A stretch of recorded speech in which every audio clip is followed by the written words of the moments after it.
pós-graduação em psicanálise e adolescência. Então, isso me emociona bastante, porque eu vou contar um pouquinho da nossa jornada até aqui, tá? Eu acho importante contextualizar quem não conhece o nosso trabalho, e exatamente para trazer o que nos motivou, o que nos levou até esse momento de hoje, né? E o segundo motivo é que a Elânia está com a gente.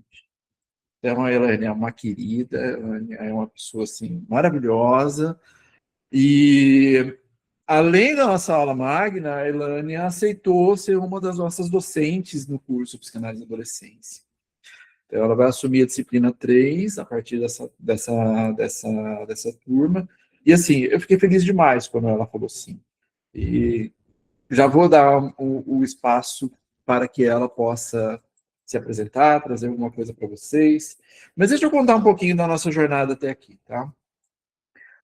Há uns 4 anos atrás, 5 anos atrás, na verdade foi no pós-pandemia, quando nós tivemos uma necessidade muito grande de entender o que estava acontecendo no mundo a partir do Covid, algo que eu não encontrava na psicanálise de uma forma tão efetiva começou a florescer.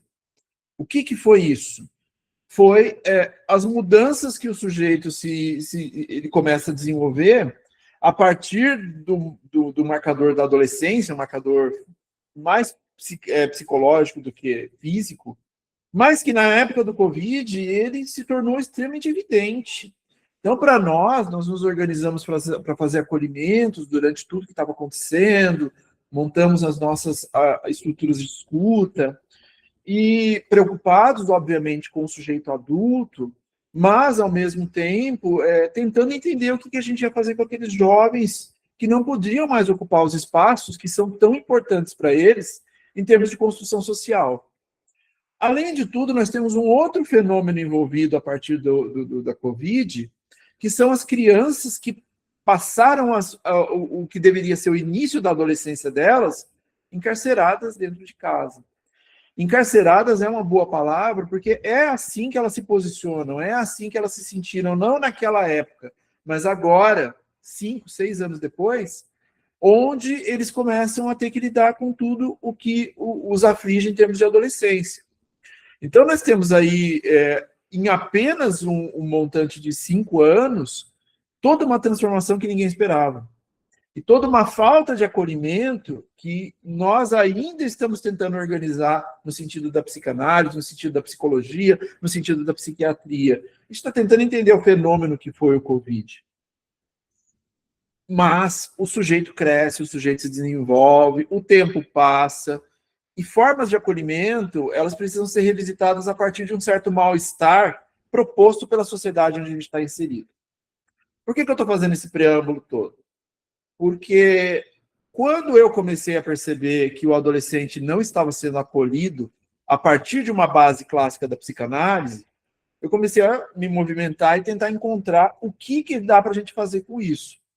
E eu comecei a perceber que não havia muito material clínico, apesar de terem algumas publicações e tudo mais, não havia um material clínico, psicanalítico, que atendesse aquela demanda do que eu estava vendo no set analítico. Porque essa demanda do set analítico é uma demanda dos pais, mas também é uma demanda dos filhos.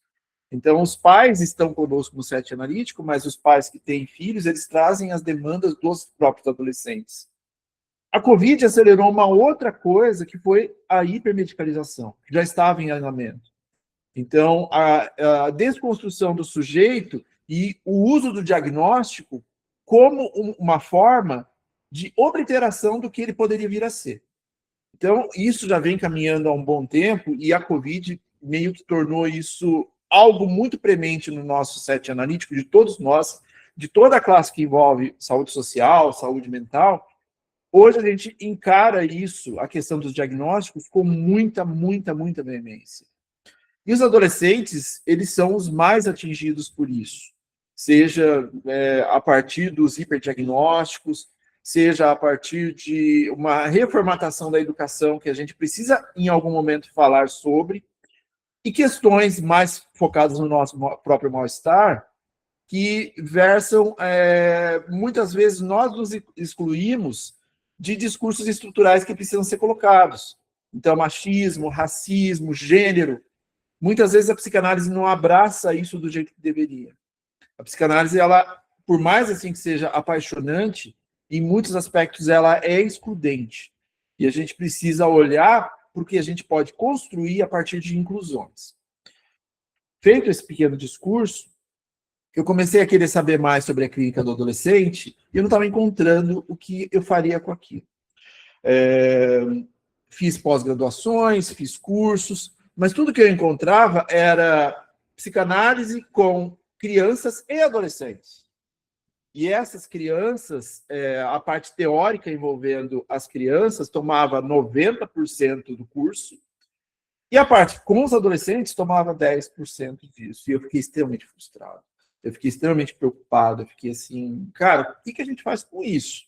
E aí existem os espaços periféricos ou mais amplos que já estão nesse dia a dia de saber que precisam acolher o adolescente de alguma forma. E eu fui buscar nesses lugares algum tipo de dica, algum tipo de informação. E eu encontrei pouquíssima base teórica que envolvesse a psicanálise. O que eu fiz, então? Eu peguei tudo aquele amontoado de coisas que eu estava estudando e propus para a Escola de Psicanálise de Curitiba, um grande parceiro, inclusive em todos os projetos relacionados à adolescência, que a gente montasse um curso chamado Psicanálise e Adolescência. E aí eu montei esse curso e durante 2 anos e meio, nós tivemos 6 turmas desse curso, que, assim, para mim foram imprescindíveis porque a gente está se tornando hoje. Da primeira turma do curso, eu acho que foi tão impactante que aquele primeiro grupo, ele chegou e falou, cara, isso é fantástico, vamos continuar falando disso. E a partir do momento que esse grupo se predispôs a continuar falando disso, a gente montou o primeiro grupo Psicanálise e Adolescência. E esse grupo ele foi buscando implicações dos profissionais envolvidos, e ele foi crescendo, se desenvolvendo. E esse grupo, em algum momento, depois de alguns anos, nós nos tornamos um núcleo. O Núcleo de Estudos e Pesquisas em Psicanálise e Adolescência, o NEPA, junto, sempre em parceria com a Escola de Psicanálise de Curitiba. Esse grupo se encontra de 15 em 15 dias para debater, construir, elaborar, pesquisar. A gente monta materiais, a gente tenta construir algo focado no que seria as relações de psicanálise e adolescência. Ainda acho que a gente pode fazer muito mais, mas do que nós encontramos também aí nesse caminho é que a clínica do adolescente não é uma clínica simples, porque a clínica do adolescente, ela envolve ambiente, ela envolve cuidadores, e a dinâmica do neoliberalismo nos posiciona em como os pais chegam para nós e falam, meu filho tem alguma coisa, se vira aí. E muitas vezes, o acolhimento que nós vamos fazer com esses filhos envolve a presença desses pais. Mas o sistema faz com que esses pais estejam trabalhando demais, se esforçando demais, fazendo hora extra demais. Então, os contextos sociais mudaram totalmente. Só que eles precisam estar juntos. Eles precisam estar conosco. Aí podemos ir para contextos sociais, de como a gente foi perdendo espaços em termos de desenvolvimento social. Não é saudosismo, mas eu cresci brincando na rua. Hoje isso é impossível, isso é impensável, a não ser em algumas áreas mais afastadas de áreas centrais.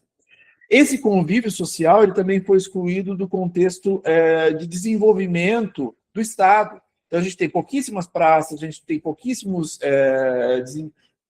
espaços de convívio social. Isso é um projeto de medo, isso é um projeto de conjugações diversas. A gente não vai entrar nesse ponto. O ponto é que o adolescente cada vez mais é preterido do discurso da sua própria Constituição. Aí entra um fator muito importante que para a psicanálise é fundamental. Nós entendemos de uma maneira bem simplista que na infância, ali entre 5 e 6 anos, Freud nos disse que alguma coisa, um desejo muito importante de constituição desse jovem, ele teve que colocar lá no fundo dele, ele teve que recalcar esse desejo. Esse recalque passa por um bom tempo da sua próprio desenvolvimento infantil e ele aflora na adolescência. O que antes eu fui impedido, agora eu tenho um corpo biológico e começo a constituir um corpo psíquico para ir a ato. Eu, sim, sou um ser desejante, inclusive do que me era importante na infância e eu ainda não entendia muito bem. Mas agora eu sou um adolescente, eu tenho um corpo biológico, eu tenho uma formatação e eu posso buscar esse desejo.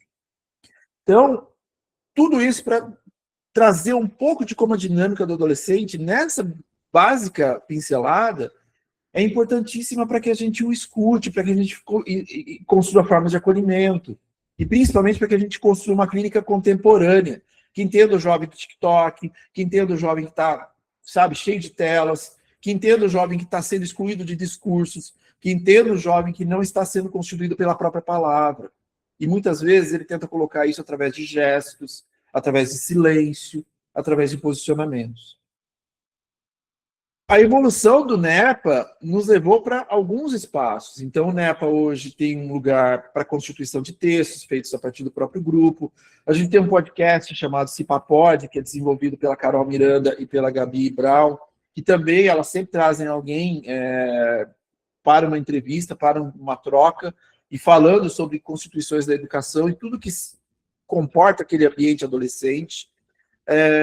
A gente tem um seminário anual online que talvez a gente constitua ele presencial, ainda estamos debatendo o que vamos fazer com isso.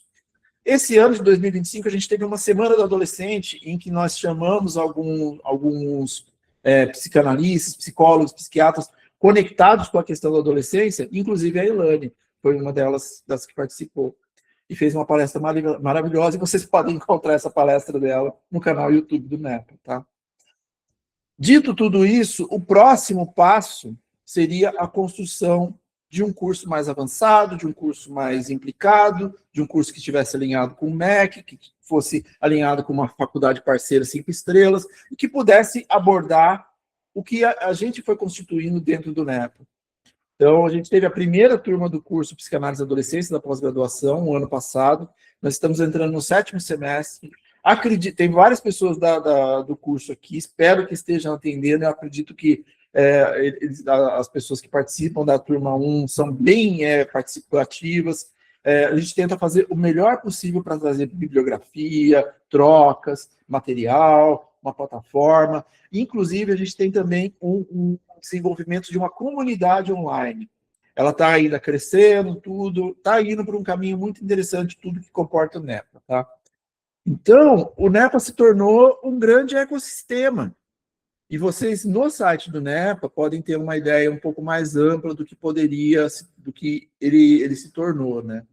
Então, o site do NEPA, vocês vão encontrar quem somos nós, dentro dele, quem são os participantes de 2026, vocês vão encontrar as fotinhos nossas, quem que está participando nesse semestre e tal, vai ter um pequeno mini currículo de cada um. Vocês também vão encontrar uma área de atendimentos específicos em adolescentes. Então, quais os profissionais do NEPA que estão ali junto conosco, oferecendo esse espaço de acolhimento para o jovem, especializado na clínica do adolescente. Então, além de tudo, os textos que a gente desenvolve estão todos aqui posicionados dentro do site, vocês também vão encontrar informações sobre a pós-graduação, informações sobre os cursos. Hoje em dia, esse curso, que tem o canal YouTube, a Semana do Adolescente está toda lá no nosso canal YouTube, tem a pós-graduação, a gente também, aquele curso que eu iniciei fazendo, a gente colocou ele num formato online, a gente chamou de curso livre online, Introdução à Psicanálise e Adolescência no Mundo Contemporâneo. Então, hoje vocês também podem adquirir isso, o curso, a partir desse espaço.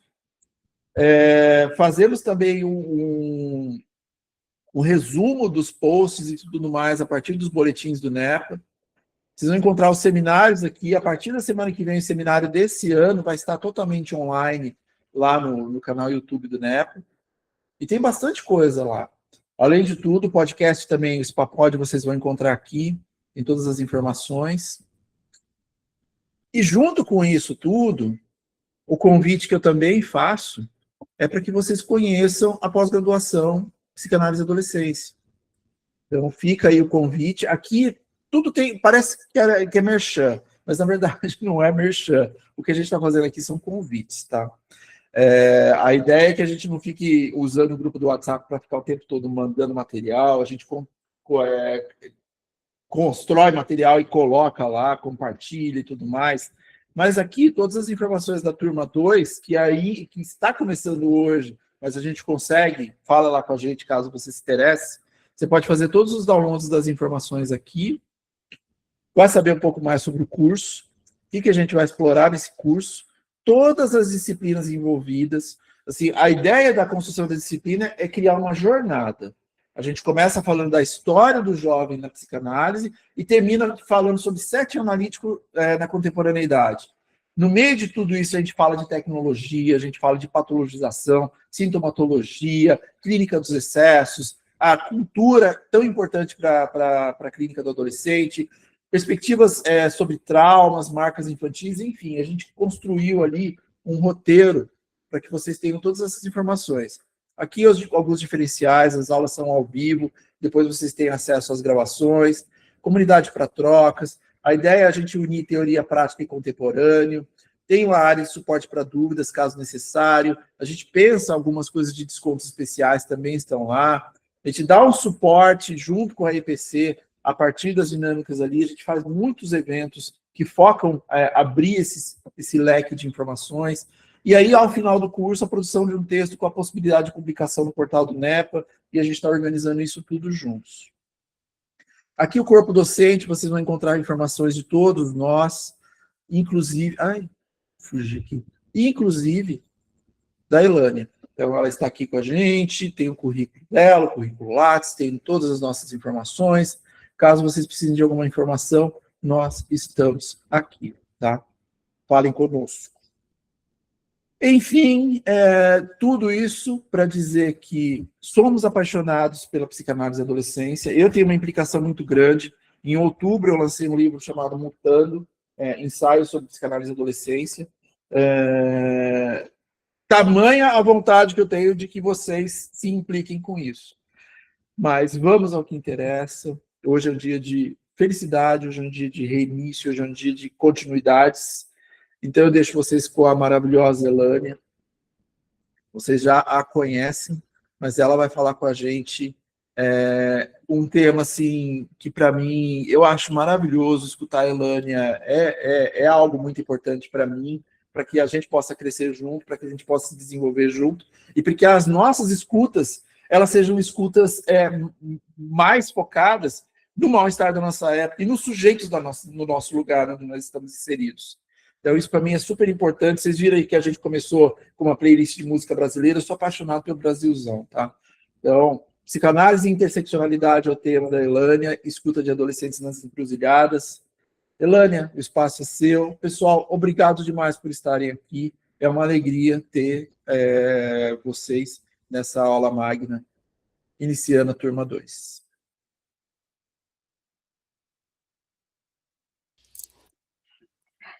Ai, gente, vocês estão me ouvindo?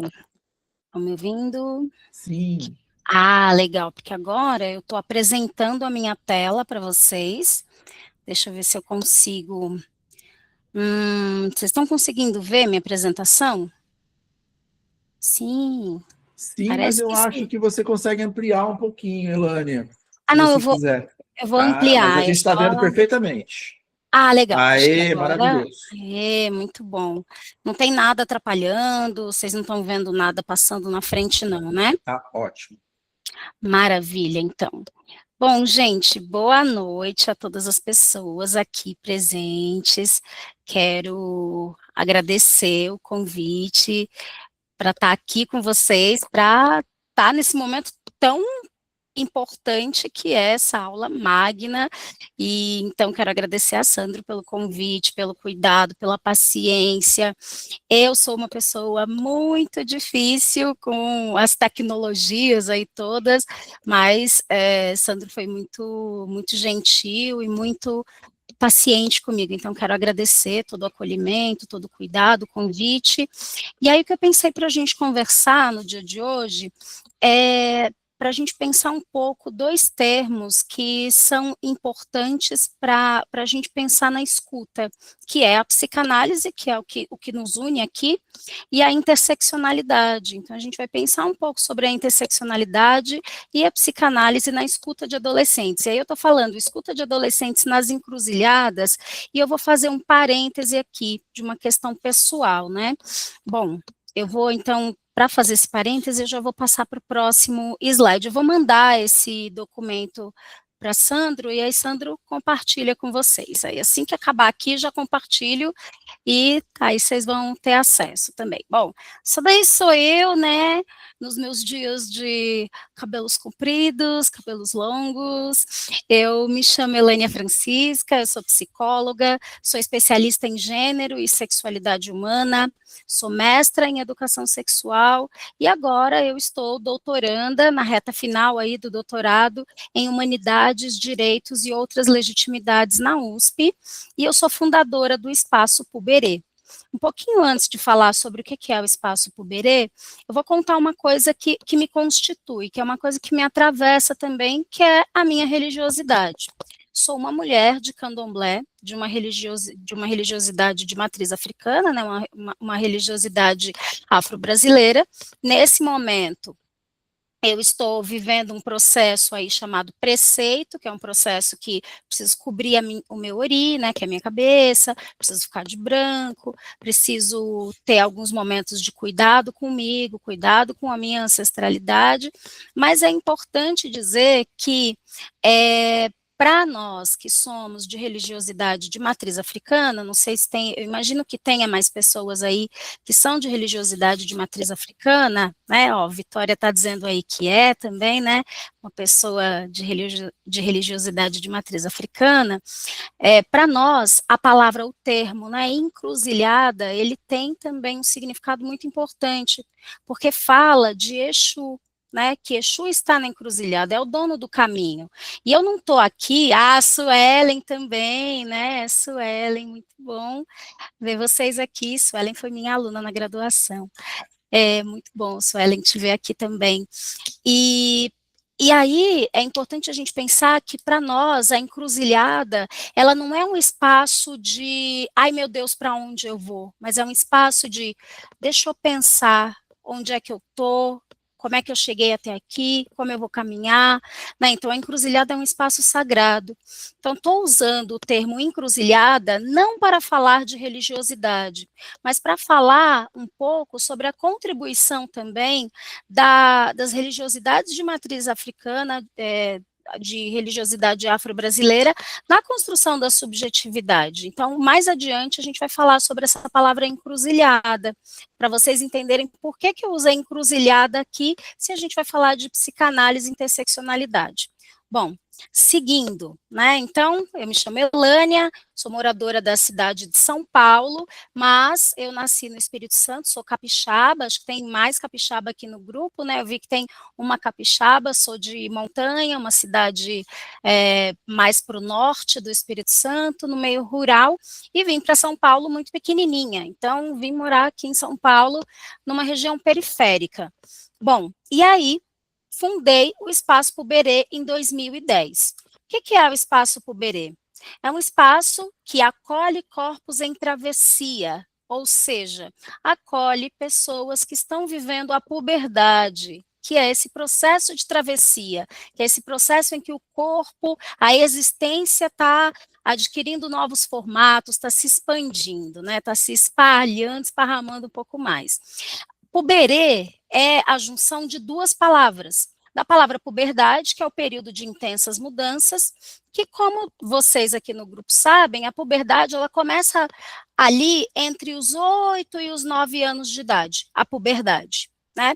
Já a adolescência começa mais ou menos aos 12, a gente vai falar disso daqui a pouquinho.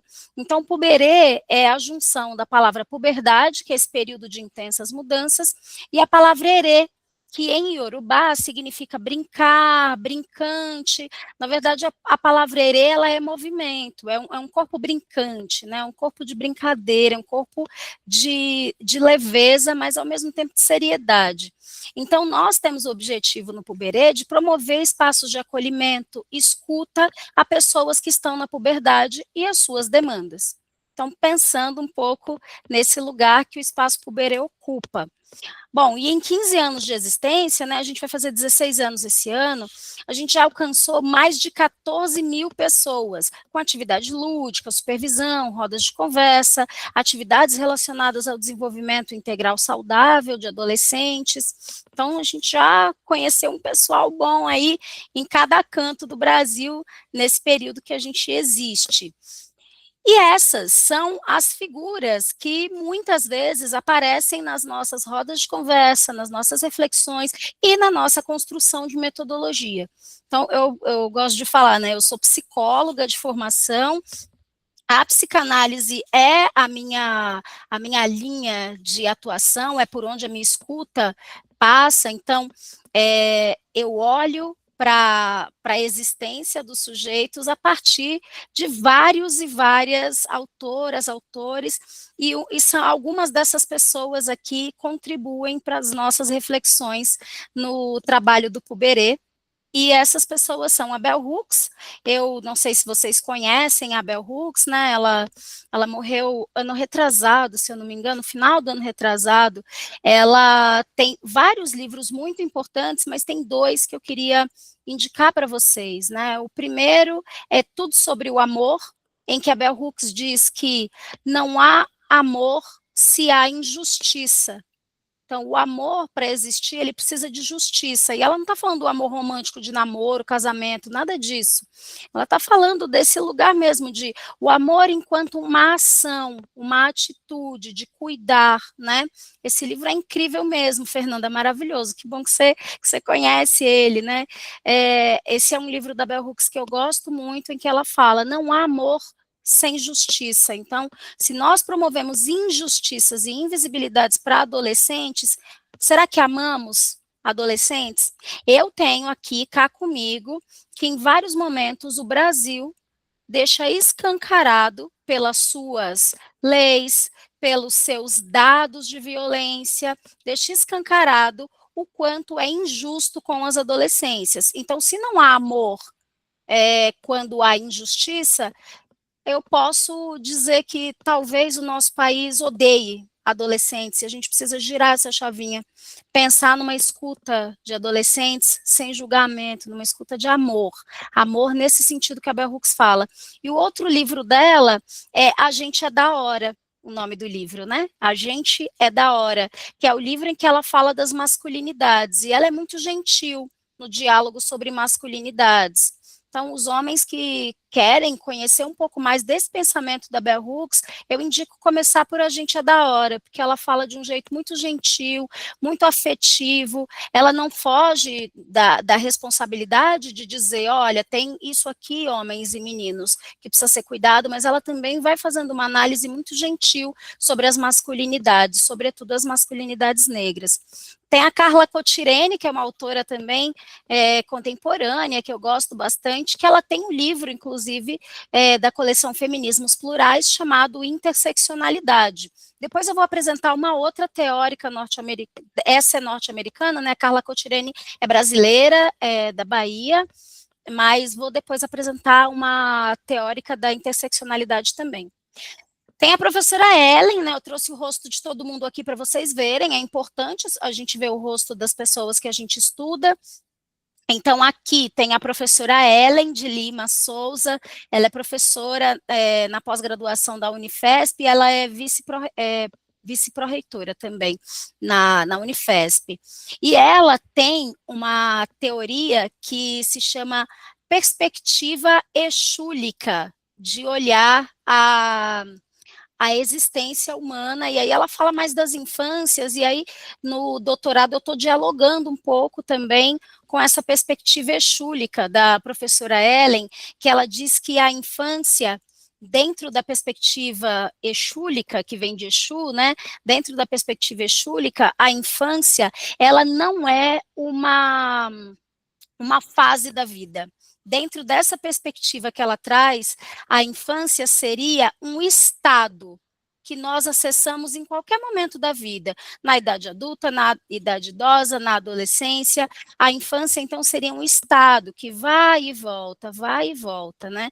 Então, a professora Ellen fala um pouco também sobre essa perspectiva, esse modo de olhar o desenvolvimento humano também, né? De entender o desenvolvimento humano. E aí a gente começa com a nossa, até aqui estou falando de pessoas não psicanalistas, né? Deixa eu só voltar aqui. Ixi, foi para lá? Agora vai para... Pronto, voltou. Agora a gente começa com as pessoas que são da psicanálise. A gente tem a Maria Lúcia da Silva, tem um livro muito legal, Psicanálise e Racismo, que ela lançou, ela organizou, né, são vários textos organizados para pensar a psicanálise e a questão de raça no Brasil. A professora Maria Lúcia da Silva, que também é da AMA Psique.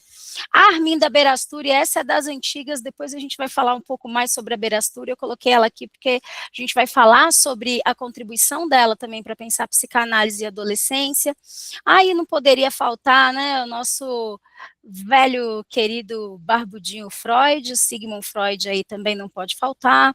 A gente tem o Frantz Fanon, que vai trazer uma perspectiva também interessante para a gente pensar a psicanálise. Ele vai falar da em Pele Negra e Máscaras Brancas, ele fala sobre afeto, afetividade, tem 2 capítulos muito interessantes que ele fala da afetividade, né, o homem negro e a mulher branca, depois a mulher negra e o homem branco. Ele vai trazer também outras questões relacionadas às questões de raça, e aí está também pensando a afetividade dentro desse momento em que nós começamos a viver nossas primeiras experiências de apaixonamento, que é daí na adolescência. Trago também para nós aqui, para esse momento de conversadeira, né, a Lélia Gonzalez, que também foi uma psicanalista muito importante e interessante, que a gente sempre fala dela a partir das contribuições dela para o movimento negro, mas a Lélia Gonzalez, ela traz uma reflexão muito, muito, muito interessante na psicanálise, que fala sobre esse sentimento de gratidão eterna que as pessoas negras precisam ter quando acessam, que parece, né, que as pessoas negras precisam ter quando acessam espaços, por exemplo, como a academia, a universidade. Não, você tem que ser grata, olha onde você chegou, quando, na verdade, nós vamos chegando aí nesses espaços por conta do nosso intelecto mesmo, e não por conta de favor de ninguém, né? Então, a Lélia Gonzalez também a gente traz para a nossa reflexão, e a Cida Bento, que também traz uma reflexão interessante na psicanálise, falando sobre as questões raciais. Daqui a pouco vocês vão entender por que eu estou falando tanto das questões raciais. É muito interessante, sabia? Eu bati aqui no microfone. É interessante que todo lugar que eu vou para conversar, raramente eu vou para falar especificamente da questão de raça, né? Raramente eu vou assim, vamos falar sobre raça, tal. Eu vou para falar sobre infância, adolescência, sobre saúde mental, sexualidade, mas toda vez que eu pergunto, gente, por que vocês acham de que assunto vocês acham que a gente vai conversar? E por eu ser uma mulher negra, as pessoas sempre acham, né, na maioria das vezes, que eu vou falar sobre raça. É óbvio que a gente sempre vai falar de raça é importante, porque raça vem primeiro, importante, né, a gente ir falando disso, mas quando eu vou falar sobre sexualidade, dizem, você vai falar de raça. Eu pergunto, por que você acha que eu vou falar de raça? Porque você é negra.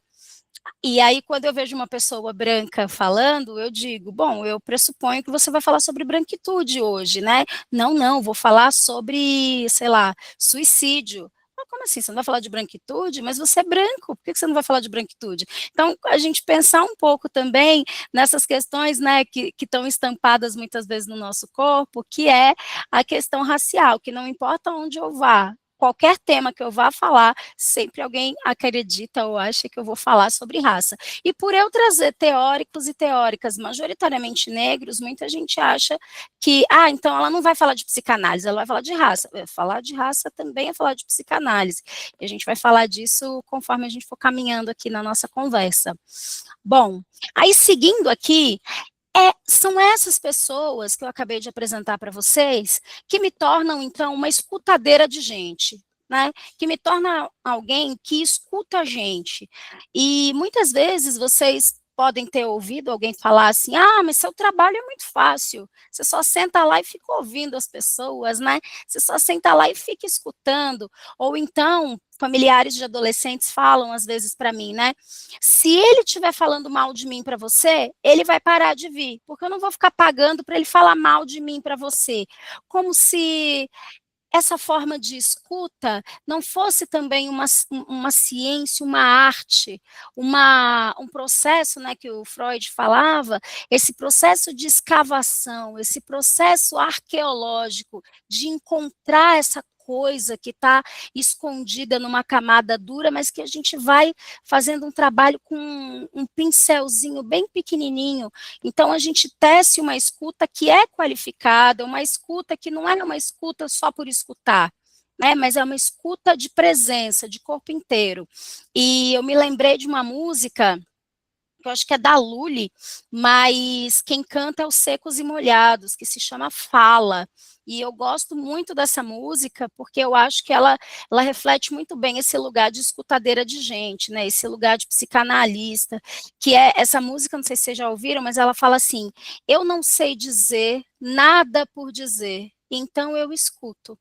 Se você disser tudo o que quiser, então eu escuto. Fala, né? Então, é, é muito, muito interessante essa música, né? Porque ela fala: se eu não entender, não vou responder, então eu escuto, fala, porque é esse o nosso lugar, muitas vezes, um lugar de presenciar um processo de alguém tecendo a própria vida.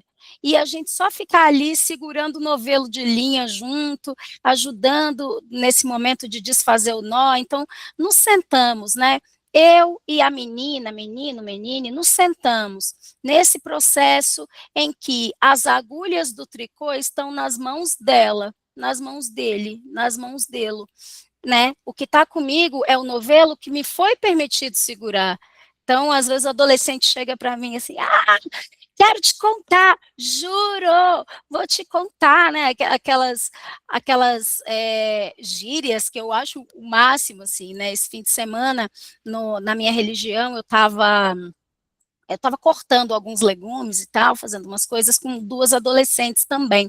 E aí elas estavam me contando, elas disseram assim: nossa, Candy, a gente foi fazer tal coisa, eu juro, e agora a gente está de xuxinha. E eu falei: o que é ficar de xuxinha, gente? Ficar de xuxinha é quando você está conversando com um menino, aí você dá uma xuxinha para ele, ele coloca no pulso e todo mundo sabe que ele agora está conversando com você. Aí eu falei: ah, tipo ficar, tipo um compromisso. Não, compromisso é anel. Esse aí é xuxinha, a gente está de xuxinha. Então, é um universo que tem uma outra linguagem, que eu não sei essa linguagem. Então, quando eu não sei uma língua, o que eu faço? Eu escuto, eu aprendo, eu pergunto como é que ela funciona, né? Como é que essa língua funciona, como é que fala microfone na sua língua, né? Como é que fala namoro na sua língua? E umas picadinhas, como é que fala? Então, a gente vai aprendendo. Ser escutadeira de gente é adentrar num território em que você não conhece a língua e que você vai aprender com o sujeito que está falando ali. E o sujeito que me fala é o adolescente. E muitas vezes o tal do juro tem vários significados, né? Então, às vezes o adolescente me fala juro, e se eu só pegar o pé da letra, a partir da língua portuguesa, da, entre aspas, norma culta, eu vou dizer assim: menina, não precisa jurar tanto, eu acredito em você, mas não é isso, não é sobre isso, é sobre uma identidade, um pertencimento, né? Então, somos escutadeiras de gente, e quem contribui para que essa escuta seja uma escuta em que a gente segura o novelo de lã, sem ficar acelerando ou atrasando o passo, é a pessoa que está ali disponível para viver essa escuta com a gente. Bom, aí eu trouxe a Arminda, e junto com a Arminda Aberasturi, ó, ela aqui do ladinho, né, a Arminda Aberasturi, e aqui embaixo é o Maurício Knobel.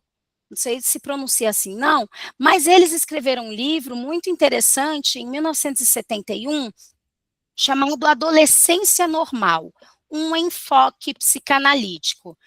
não sei se vocês já fizeram esse exercício, mas se você for lá no Google e digitar clínica psicanalítica, sei lá, você vai colocar assim, sala de atendimento psicanalítico criança.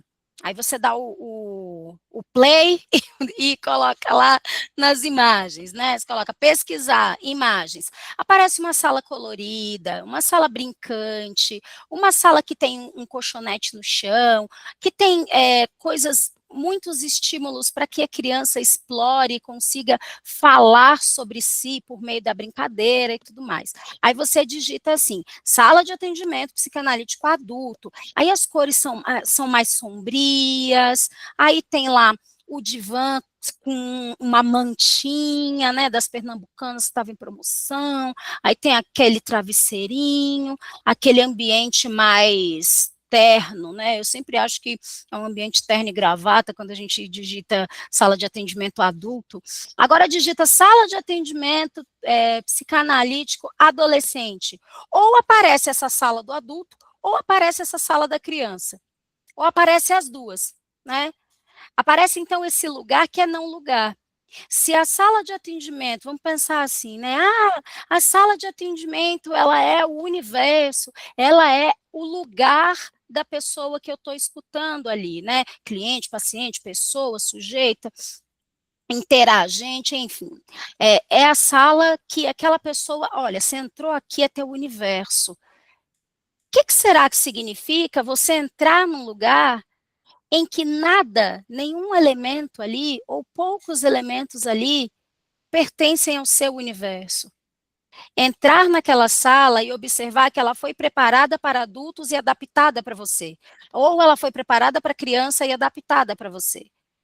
Então, quem sou eu? O sujeito que no mundo estou na gambiarra, né? Foi feita uma gambiarra para eu estar no mundo. Se a sala de atendimento é a metáfora do mundo, ela é uma gambiarra, então, quais elementos da adolescência, da juventude tem na sala?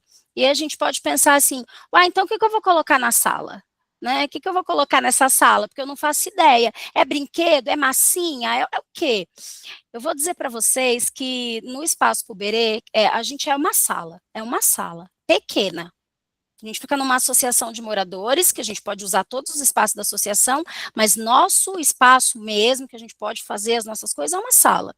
E na nossa sala, nós temos objetos que são muito inspirados na caixa lúdica que a Arminda Berasturi foi trazendo também de reflexão para nós, ali sobre as crianças. Mas nós olhamos para alguns brinquedos e jogos, que são, por exemplo, a gente tem massinha, fruta, verdura, legume, comida, assim, de plástico ou de madeira, né, que a gente deixa disponibilizado lá no armário, e tem um monte de adolescente. Eu não estou falando de adolescente de 12 anos, que acabou de entrar na adolescência. Estou falando de adolescente de 17, que começa a brincar com as frutinhas, a brincar, a viver esse momento, né, de, olha, eu ainda lembro da minha infância, eu ainda estou sentindo saudade da infância, né, eu ainda estou sentindo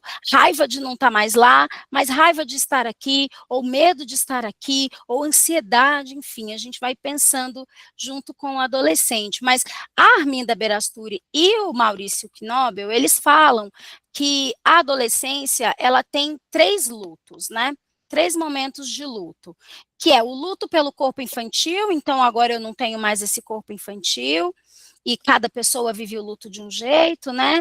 Esse luto simbólico, então, da gente pensar, eu não tenho mais esse corpo, né? Aquela música dos Titãs, eu não sei se vocês conhecem, se chama Eu Não Vou Me Adaptar, Não Vou Me Adaptar, que fala, eu não caibo mais nas roupas que eu cabia, eu não encho mais a casa de alegria, os anos se passavam enquanto eu dormia, e quem eu queria bem me esquecia. Será que eu falei o que ninguém dizia? Será que eu escutei o que ninguém ouvia? Eu não vou me adaptar. Então, essa música traz também algumas questões, algumas angústias que são da adolescência, né? É quando eu me toquei, eu achei tão estranho, a minha barba estava desse tamanho. Então, de repente, você acorda, você está gigante, você está grande, seu corpo está diferente. Ou, de repente, você acorda, todo mundo está gigante e você está pequeno. E você fala, por que que a puberdade não está agindo sobre o meu corpo, meu Deus, né? E aí entra essa pressão estética, que aí é muito fomentada também pela internet, pelas redes sociais, pelos influencers, que muitas vezes os influencers seguidos por adolescentes são também aqueles e aquelas que perpetuam um padrão de beleza, um padrão estético, sobretudo para as meninas, não estou excluindo os meninos, não, porque também tem muita questão relacionada a ser musculoso, ser forte, ter uma performance daí para os meninos. E aí tem esse luto do corpo infantil, que eu já não tenho e nunca mais vou voltar a ter esse corpo, nunca mais, isso já passou. Então, nunca mais vou ter esse corpo infantil, mas ao mesmo tempo, esse corpo, ou é um corpo que eu tenho vergonha e quero escondê-lo, e aí eu posso estar de moletom num sol de 40 graus, ou é um corpo que faz com que as outras pessoas me assediem, né? Não o corpo faz com que as pessoas me assediem, mas as pessoas me assediam a partir do meu corpo, que está criando um novo formato, e eu passo a acreditar que a única coisa boa que eu tenho é o meu corpo, então eu uso um shortinho pequeno num frio de 1 grau, sei lá. Então, essa coisa que a gente diz, adolescente é tudo estranho, né? Fica com roupa de frio no calor e roupa de calor no frio. A gente tem que pensar bem o que será que está acontecendo nesse corpo, que está vivendo esse luto do corpo infantil e está aprendendo a lidar com esse corpo novo que do nada ficou grande. Do nada apareceu seios, pelos pubianos, do nada o pênis muda de tamanho, muda de jeito, espinha no rosto, oleosidade no cabelo. Então, esse luto que acontece nesse período da adolescência que a Berastur e o Nobel falam, o luto pela identidade infantil também, porque agora você não é tão pequeno assim, mas você também não é tão grande assim, né? A gente ouve bastante essa fala, né, de que agora você já é grande, né? Já não te cabe fazer certos tipos de brincadeira. Um menino desse tamanho, olha que brincadeira besta que ele está fazendo, mas depois vira e diz, você é muito pequeno para estar fazendo esse tipo de brincadeira. Então, quem eu sou, né? Eu sou pequeno ou grande? E o luto pelos pais da infância. Então, lá na música dos Titãs, vamos relembrar a parte da música que ele fala, eu não encho mais a casa de alegria, eu não encho mais a casa de alegria, eu não sou mais o nenenzinho da mamãe, a coisinha bonitinha. Quando eu falo uma palavra nova, eu sou agora, ser arrogante, cheio de querer saber mais do que a gente aqui em casa. Eu não sou mais o, que bonitinho, né? Fala de novo. Café. Aí ele fala, café. Isso é criança. Ele não é mais isso, ela não é mais isso. Então, o menino, a menina, enfim, quando está vivendo esse processo, né, a Berastur e o Nobel, lá nos anos 70, tem que dizer também da temporalidade, né, desse livro. Lá nos anos 70, traziam esses 3 lutos que hoje, nós, enquanto pessoas adultas, temos dificuldade de entender. Até hoje a gente tem dificuldade de entender que o início da adolescência também é marcado pelo final de um processo. Aí eu volto lá na teoria exúlica da professora Ellen de Lima Souza, em que ela diz que a infância não é, a partir dessa perspectiva que ela traz, que a infância não é uma fase, não tem começo, meio e fim. A infância tem começo, meio e começo de novo, né? Que ela traz um pouco dessa perspectiva também, né? Contracolonial, que ela vai dizer que a infância reaparece.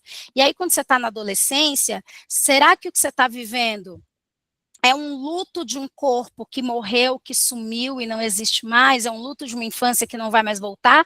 Ou é um luto de uma infância que ainda está viva, né?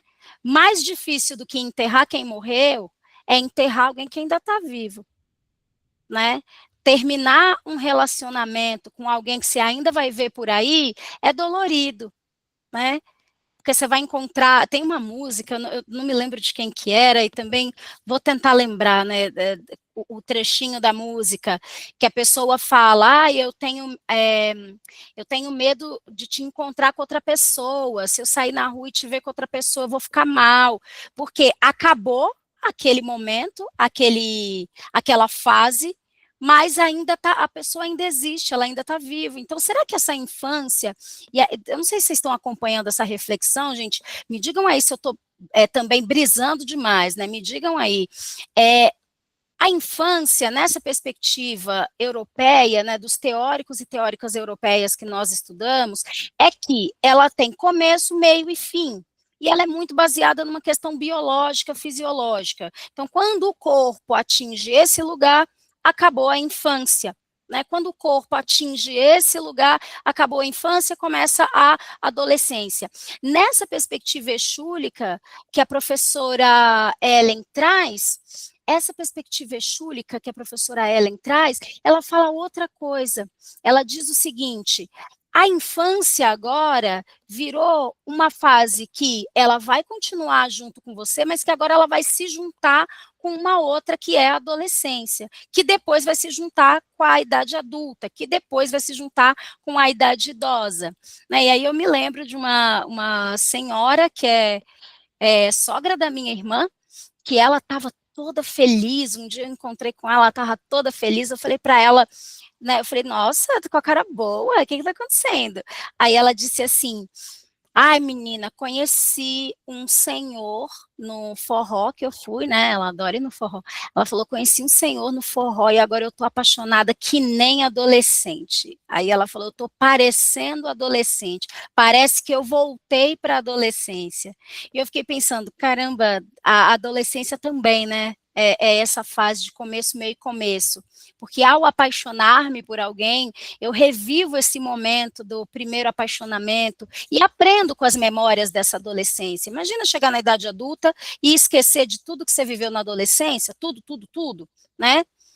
O inconsciente não tem passado, é o agora, né? Então, é interessante a gente pensar também sobre isso. Vocês estão agitando o chat e eu adoro.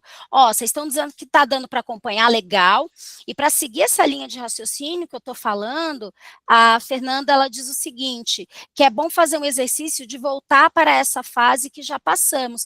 É muito bom. Acredita, Fernanda, que às vezes quando eu faço atividade com familiares de adolescentes, a primeira coisa que a gente faz é recordar a adolescência que vivemos. Só para a gente trazer de volta, né? Pra gente, é como se a gente estivesse invocando esse adolescente, assim, agora vem adolescente, toma a frente, né? Vem adolescente, ocupa esse corpo. Né, ocupa esse corpo aí, adolescente, vamos conversar. Aí a pessoa adulta fala, ai, menina, lembro meu primeiro namoradinho, a Luciana está dizendo, né, a adolescência não é fase, é continuidade. Perfeito, nossa, Luciana, você arrasou muito agora no pensamento, porque é isso, né, da gente pensar que fisiologicamente as coisas podem sim ter começo, meio e fim, mas subjetivamente, como é que isso funciona? Como é que a gente pode pensar numa outra perspectiva, fazer esse exercício também, de pensar numa outra perspectiva, de pensar que a gente senta às vezes para falar da adolescência, a gente pode até começar assim, no meu tempo não tinha isso não, mas aí você vai lembrar do corote com suco, que você não podia estar tomando, porque adolescente não pode beber, mas você bebeu. Então não é a adolescência de hoje que está perdida, é a relação da nossa sociedade com o uso de substâncias psicoativas é que não é discutida há muito tempo, desde que eu era adolescente e mais antes, inclusive. Espera aí que eu dei uma engasgadinha. Então, quando a gente pensa, essa adolescência está perdida, a juventude de hoje está perdida, no meu tempo não tinha música desse jeito, tinha sim, no meu tempo ninguém pensava, bom gente, vou falar umas palavras aqui de baixo calão, mas vamos lá, depois coloca um pi na hora de salvar, né, quando a gente fala assim, no meu tempo não tinha putaria, né, claro que tinha, Tinha, só que era de outro jeito, eram em outros moldes. Minha avó fica horrorizada com tanto de menina que faz sexo bem novinha. Minha avó se casou com 13 anos. Falei, vó, a senhora também fez sexo muito novinha, só que a senhora fez dentro do casamento. A senhora casou com 13 anos. A senhora sabia que é proibido casamento com 13 anos hoje no Brasil? Pois é. Olha, qual é a juventude perdida, hein? Perdidos estamos todas, né? Agora a gente tem que procurar caminhos juntas, né? Alguém falou que era velado. Subiu o negocinho aqui, depois desceu, eu não consegui ver mais quem era. Mas é isso mesmo. Não é que nem é que era velado, mas é que eram outras linguagens, outro modo de se falar das mesmas coisas que hoje se fala de forma escancarada. Quer ver? Tem uma música do Reginaldo Rossi que se chama A Raposa e as Uvas. Vocês já ouviram essa música? Que ele fala de um bailinho que ele ia com a menina. Ele fala assim: lembro com muitas saudades daquele bailinho, onde a gente dançava bem agarradinho, onde a gente ia mesmo é para se amassar. Ou seja, ia para música, né? Ia para música não, ia para o baile, né? Ele fala, lembro com muita saudade daquele bailinho, ele ia para o baile, onde a gente dançava bem agarradinho, corpinho apertado no corpinho, onde a gente ia mesmo para se amassar, ou seja, ia dançar, aproveitar a dança, para dar umas apertadinhas no corpo um do outro, né? Fazer aquela ludicidade da sexualidade que as juventudes e as adolescências fazem também. Então, a Camila está dizendo que é mais fácil falarmos de hoje e apontarmos o dedo. Talvez justifique os próprios recalques. Eu acho que é interessante isso, né, Camila, que você traz, porque quando a gente fala da juventude de hoje, da adolescência de hoje, é como se a gente fosse que nem mágico, né? A gente está fazendo a plateia olhar para cá, porque a mágica está acontecendo aqui atrás. Enquanto a gente está falando da juventude de hoje, a gente não precisa pensar na nossa. E enquanto eu estou pensando na minha, esse conteúdo está protegido. Porque se eu acessá-lo de novo, eu vou perceber que eu vivi coisas que eu não deveria ter vivido, talvez. Eu vivi coisas que pode ter sido uma violência. Eu vivenciei coisas que hoje eu tenho um olhar sobre elas que não é um olhar muito bom sobre aquilo que eu fazia. Então, eu não suporto aquilo. E se eu não suporto aquilo, eu falo do que está acontecendo agora. Essa juventude de hoje está perdida, vai tudo para o baile para ficar se roçando. Ela tá igual o Reginaldo Rossi, que nos anos 70 ia para o baile com a namoradinha para se amassar. E aí tem uma parte que ele fala da pílula, ele fala assim, né, que ele vai falar do anticoncepcional, do ato sexual, ele fala a pílula já existia, mas nem se falava, pois dos muitos conselhos que a sua mãe te dava, tinha um que dizia só depois de casar.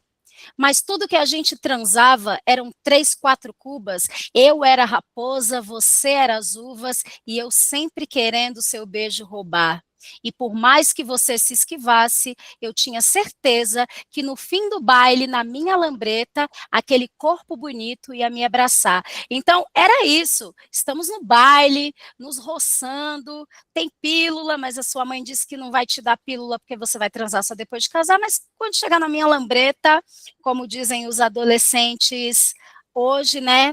É vapo. Então, é isso, né? Para a gente pensar um pouco que essas coisas vão se remontando, mas que continuam acontecendo nas adolescências, muitas delas, né? O desejo sexual, por exemplo. Bom, aí seguindo aqui, gente, além desses 3 lutos, a Berastur e o Nobel, eles falam também da síndrome da adolescência normal. O que, que eles estão chamando de síndrome da adolescência normal? Eles estão dizendo que existem pelo menos 10 características que, se nós, pessoas adultas, vivenciássemos, todo mundo acharia que era uma síndrome, que era uma questão, um problema, mas na adolescência isso é normal. É como dizer assim para o adulto: calma, isso é o que se espera de uma pessoa na adolescência. E aí, o que que a Berasturi e o Nobel falam, né, da síndrome da adolescência normal? Espera-se que o adolescente busque a si mesmo, a sua identidade, queira saber quem sou eu no mundo, qual a diferença eu vou fazer no mundo, uma tendência grupal, aí vai entrar num grupo, vai ficar junto com o seu bando, né? Então, cada qual aí encontrando seu bando, o grupo dos pagodeiros, o grupo dos roqueiros. Na minha época tinha poperô, lagartixa, na minha época de adolescente, né? Tinha clubber, onde foram parar os clubbers, né? Bem coloridos, sumiram os clubbers, estão por aí agora. Senhores e senhoras de cabelo roxo, estão por aí os clubbers, né? E aí tem vários grupos agora, os funkeiros, né?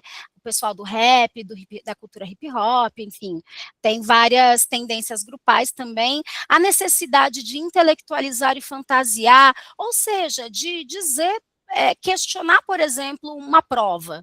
Né, às vezes eu, enquanto professora, eu não sou professora de adolescentes, mas estou dizendo assim, às vezes a professora ou o professor está lá dando aula, e tem uma questão do ego também ali, tem uma questão narcísica dos professores, às vezes, e aí eu, enquanto professora também, na universidade, às vezes me acontecia isso, do aluno me questionar uma coisa que estava muito no exercício dele, de intelectualizar, de olhar para, de questionar uma ordem, e eu achar que era uma afronta a mim, porque tudo é sobre mim no mundo. Tudo é sobre mim, então se o aluno está questionando alguma coisa, ele está questionando a mim. E às vezes não, às vezes é um movimento de intelectualizar, um movimento de fantasiar, crises religiosas, e aí daqui a pouco, quando a gente chegar em interseccionalidade, a gente vai falar dessas questões também. Então, crises religiosas, será que eu sou mesmo dessa religião? Será que eu gosto mesmo de frequentar essa religiosidade? Será que eu não sou ateu? Será que eu... Aí tem os que são de uma família ateia, falam, será que não tem que acreditar em alguma coisa? E os que são religiosos dizem, será que Deus existe mesmo? Enfim, essa crise religiosa, espiritual, o deslocamento temporal, evolução sexual, atitude social reivindicatória, né? Tem até a música, nossa, eu acho um pouquinho fatalista, eu confesso a vocês, a música do Belchior, que Elis Regina canta, como nossos pais, né? Que ela fala, né? Nunca mais você saiu como é que é? Nunca mais você saiu na rua em grupo, reunido, o dedo em V, cabelo ao vento, e aí você fica, nossa, você como os meus pais, no final das contas, não, eu quero ter sim uma atitude social reivindicatória, né? Tem contradições sucessivas, de estar feliz, estar triste, que aí está mais relacionado ao 10, né, que é a flutuação do humor, mas essas contradições sucessivas de será que eu sou, será que eu não sou, será que é isso que eu quero, será que eu gosto, tá descobrindo, né? E a separação progressiva dos pais, que aí querer dar uma afastada desse primeiro grupo social e se aproximar desse outro e criar a própria identidade. Então, a Arminda Berasturi e o Maurício Knobel falam um pouco disso. Agora, vamos pensar um pouco, né? A Arminda Berasturi e o Nobel, eles falam dessa adolescência normal, mas falam da adolescência. E hoje a gente está aqui para dizer que existem adolescências, no plural. Existem adolescências plurais, vivências, existências plurais, que, embora possam passar por essa síndrome da adolescência normal e por esses 3 lutos, cada adolescência vai viver de uma forma diferente e singular. E eu não estou falando somente do sujeito individual, estou falando desse sujeito, desse coletivo social também. Então, aí é que entra a interseccionalidade. Então, eu vou explicar para vocês o que é interseccionalidade, até para a gente ter um tempinho para conversar também, porque são 8h10 e a gente vai até 8h30, pelo que eu entendi. A gente vai até 8h30. E aí, eu vou deixar um tempinho também para a gente fazer um bate-bola aí. Bom, então, a interseccionalidade trouxe aqui 2 figuras, né?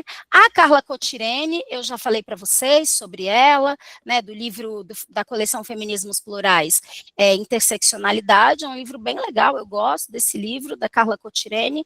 E aí a gente tem a Kimberly Crenshaw, ou Kimberly Crenshaw, que ela foi a pessoa que cunhou o termo interseccionalidade. Foi quem falou de interseccionalidade pela primeira vez. Foi a Kimberly Crenshaw, ela publicou um artigo em 1989, no qual ela falava sobre o caso de mulheres negras norte-americanas que, se comparadas a mulheres brancas que cometeram crimes, o mesmo, vamos supor, mulheres negras e mulheres brancas cometeram exatamente o mesmo crime, a punição, a responsabilização para as mulheres brancas, a Kimberly percebeu que o juiz dava uma responsabilização mais branda, se comparada a mulheres negras. E aí ela foi tentar entender por que acontecia isso.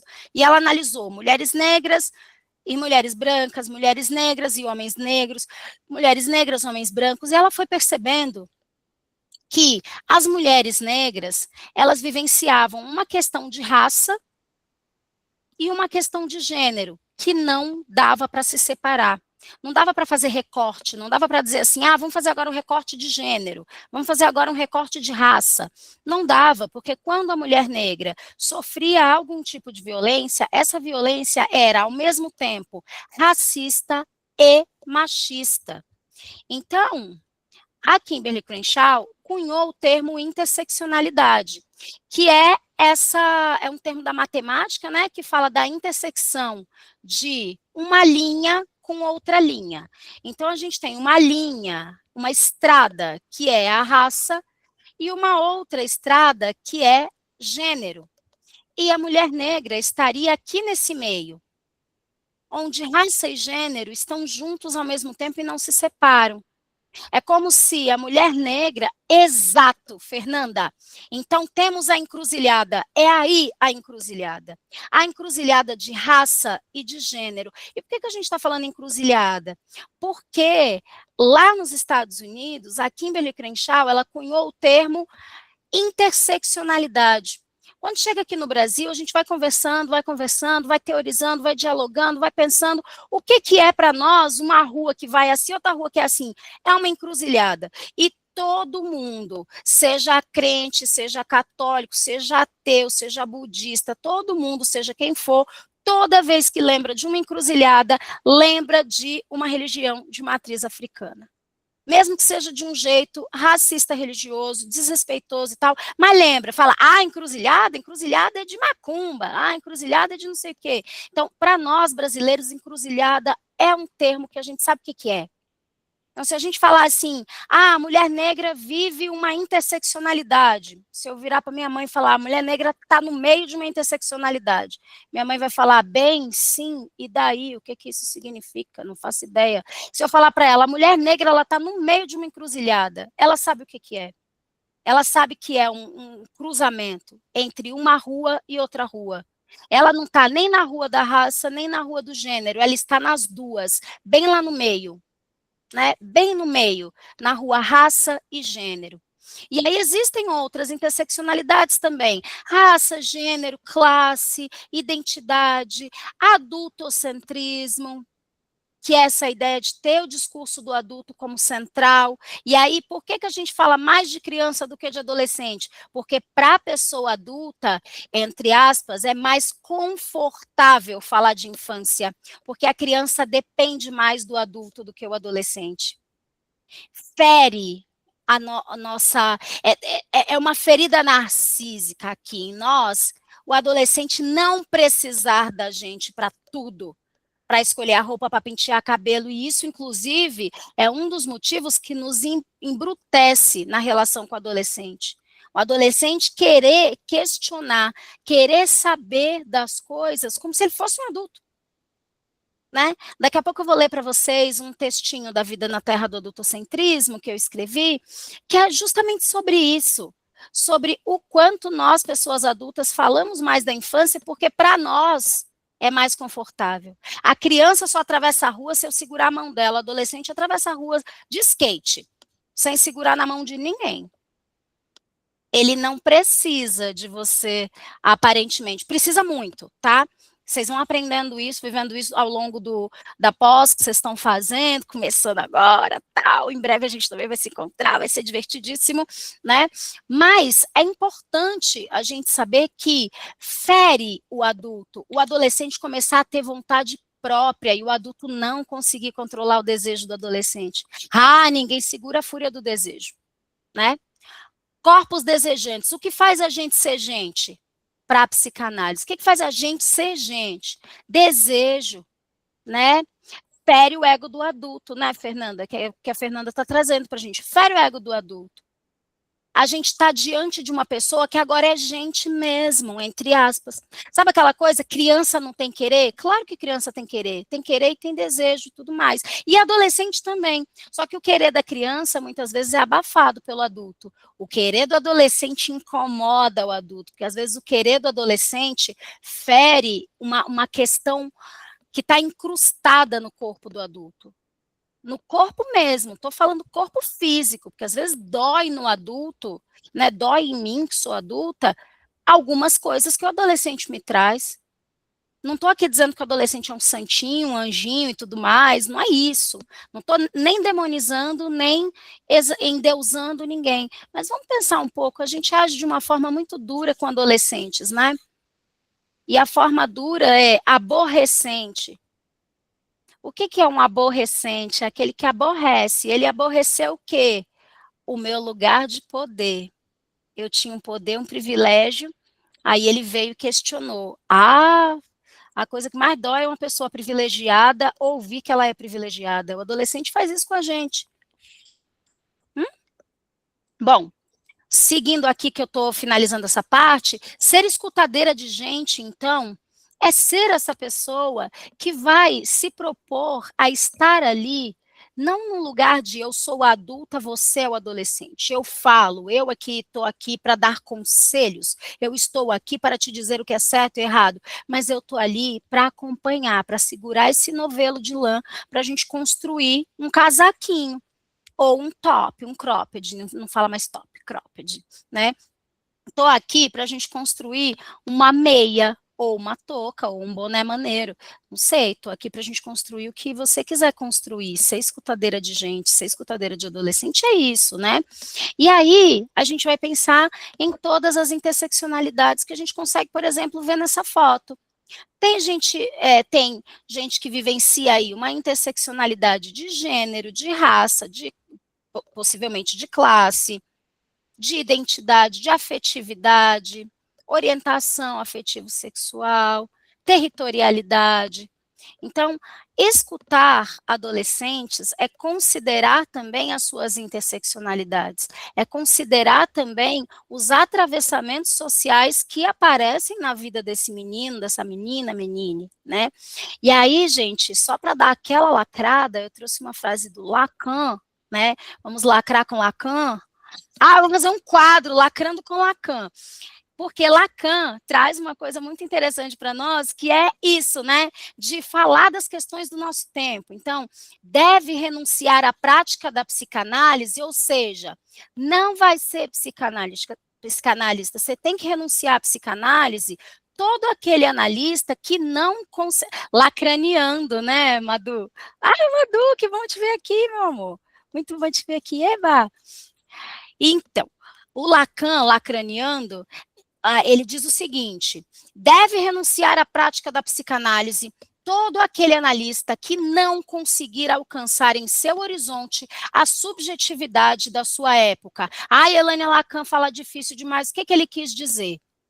Se você não consegue compreender a subjetividade do povo da atualidade, deixa de ser psicanalista. É o que ele está dizendo, basicamente. Não vai ser psicanalista se você não compreender as questões da sua época. E as questões da nossa época são: vamos falar de raça, classe, gênero e subjetividade adolescente. Vamos falar de adolescências. Vamos dialogar sobre esses corpos, essas pessoas que vivem neste lugar em que nós, pessoas adultas, insistimos em dizer que não é um lugar, que não existe. é só é um lugar de espera, né? Que o Caligares fala, né? Dessa moratória. Adolescentes querem estar no espaço e contribuir para a sociedade também. E adolescentes têm muito o que dizer, inclusive o Estatuto da Criança e do Adolescente foi construído por crianças e por adolescentes do Movimento Nacional de Meninos e Meninas de Rua. Então é importante a gente saber que foi menino, menina pobre, de rua, periférico, majoritariamente negros, que construíram a garantia de direitos de meninos, meninas e menines de hoje. Então, como diz o Lacan, não consegue trabalhar com as questões da população de agora, rala, né? Rala peito, sua mandada, como diz a nossa querida Valesca Popozuda. Bom, a gente tem um tempinho aí para a gente conversar. Eu deixei aqui só o Instagram do Puberê para a gente seguir em diálogo, mas eu vou voltar, voltarei, né? Estarei com vocês novamente para a gente poder conversar sobre outros temas, mas queria saber se alguém tem alguma reflexão, alguma observação, algum olhar, alguma escuta para compartilhar. E é isso, estou aqui disponível sempre, sempre. Obrigada, gente. O problema é sempre esse, né, Elânia? Você vem e fala e a gente quer ouvir muito mais, né?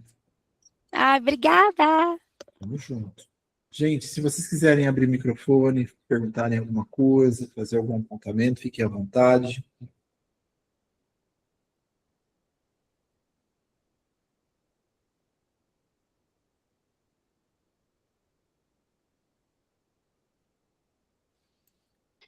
E se não tiver, tá tudo bem também, porque Exato. sustentar esse silêncio também é interessante, né?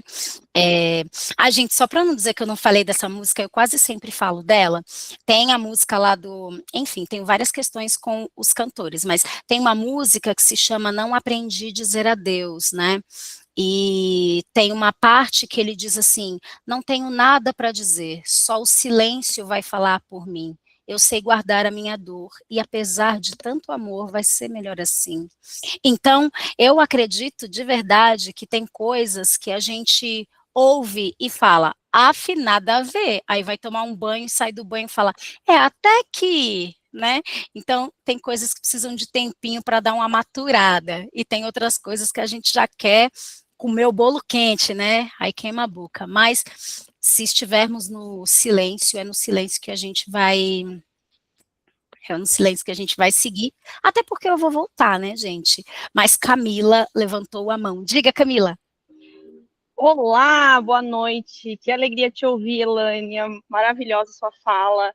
É muito bom a gente escutar de um outro ponto de vista aquilo que a gente vivencia, eu falo por mim, numa prática clínica mesmo, né? Quanto que a gente, às vezes, vai, eu falo por mim, a gente veste o calçado do adolescente para entender, ao mesmo tempo que a gente também se coloca no lugar dos pais.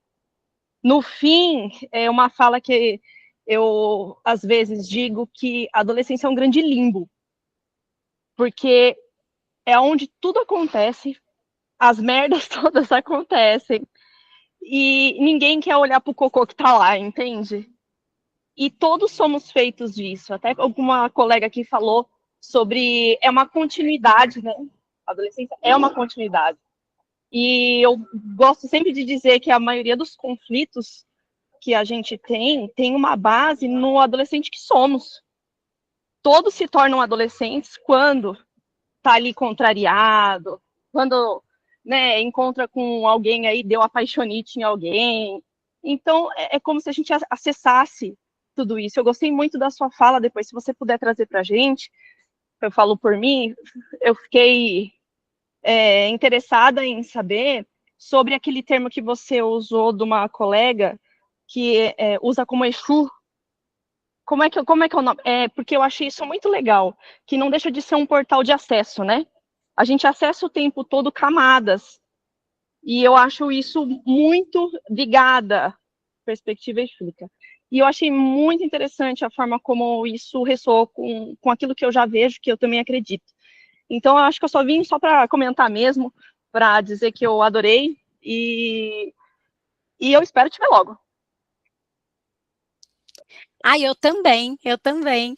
Gente, nossa, perspectiva exúlica, eu coloquei aqui, Camila, perspectiva exúlica da professora Ellen de Lima Souza, é a tese de doutorado dela que ela vai desenrolando aí no pós-doc também, que ela fala muito bem. E tem uma coisa que eu queria só relembrar para todas nós, né, todas as pessoas que estão aqui, que em 2015 foi quando ficou fortalecida, infelizmente, aquela ideia de que existia um kit gay que ia ensinar as crianças e adolescentes a virarem gays na escola, né? E a partir daí houve uma perseguição ao diálogo sobre sexualidade de gênero. Quem tinha 11 anos de idade em 2015, hoje, deixa eu ver se é isso mesmo. Ó, em 2015, quem nasceu em 2015, hoje está entrando na adolescência, esse ano de 2026. Em 2026, então, nós vamos começar a perceber o tanto de dano que foi gerado essa exclusão do termo gênero. A gente já está percebendo meninos pequenos oprimindo meninas, xingando as meninas, batendo nas meninas, né? Infelizmente, matando as meninas. Não sei se vocês viram aquele caso da menina de 11 anos que o menino falou: "Ah, você quer ficar comigo?" E ela disse não, e ele juntou com um grupo de amigos e uma amiga, bateram na menina e ela faleceu, né? Aí a mãe da menina disse: "Olha, eu ensinei minha filha a dizer não, mas quem é que vai ensinar esse menino a respeitar o não dela?" Então a gente já está vivendo muito também esse desdobramento. E uma coisa importante para a gente saber é que quem entrou na adolescência durante a pandemia está saindo dela esse ano, né? Hoje, assim, esse ano. Então, em 2020, quem tinha 12 anos, esse ano vai completar 18. E a gente vai também começar a desenvolver pesquisas, né? Eu espero que a gente desenvolva pesquisas sobre também essas adolescências que foram vivenciadas num meio pandêmico, né? Então, fica aí para vocês também uma ideia de dissertação de mestrado, de repente uma tese de doutorado, né? E aí vamos ver o que aconteceu aí de 2015 para cá, nesses últimos 11 anos, com essa perseguição a algo que é fundamental na adolescência, que é a questão da sexualidade e do desenvolvimento sexual saudável também, né? Acho que isso foi uma das coisas que eu anotei aqui, que eu não podia ir embora sem falar, e acho que é importante falar sobre isso também.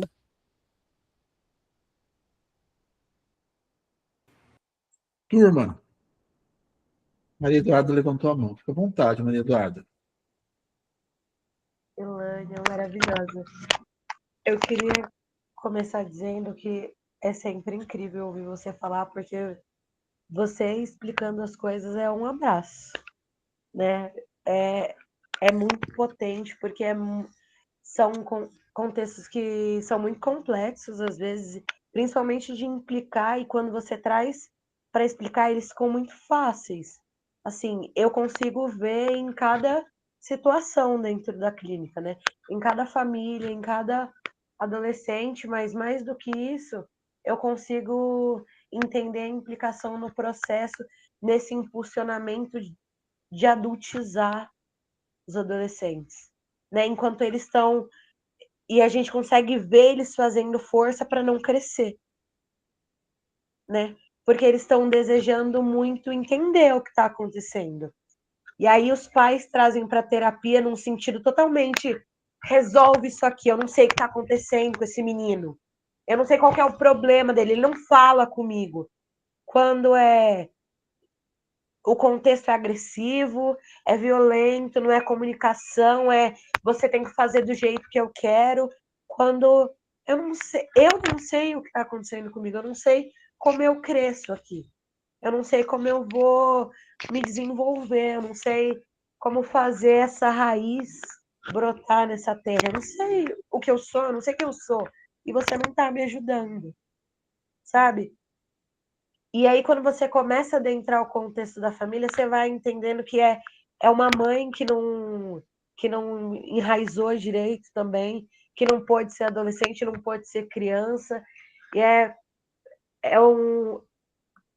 se a gente for ver, é uma horta que não germinou como deveria, né? É uma galera que não recebeu sol, que não conseguiu se esticar como deveria se esticar e não foi propriamente onde deveria ir. E aí leva para a clínica um adolescente que está desesperado pedindo socorro, porque uma galera atrás dele também está pedindo socorro. Obrigada, Elânia, você é maravilhosa. Obrigada, Madu. Nossa, que bom que você está aqui. Estou muito feliz, muito feliz. É bom, gente, a gente vem trazer a caravana da gente.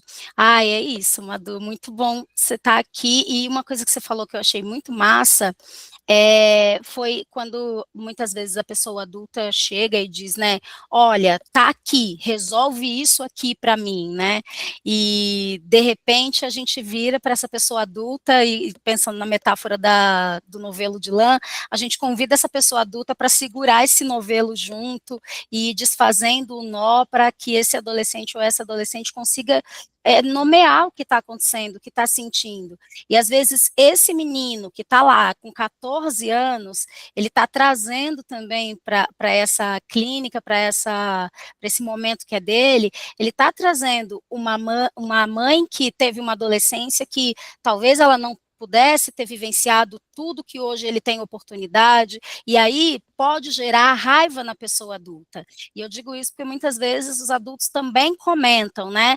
Os adultos dizem assim, muitas vezes os adultos falam, olha, eu não tive a oportunidade que ele tem, eu queria estudar e não podia, e agora ele pode estudar e ele cabula a aula, é como se dissesse... É quase uma afronta, né?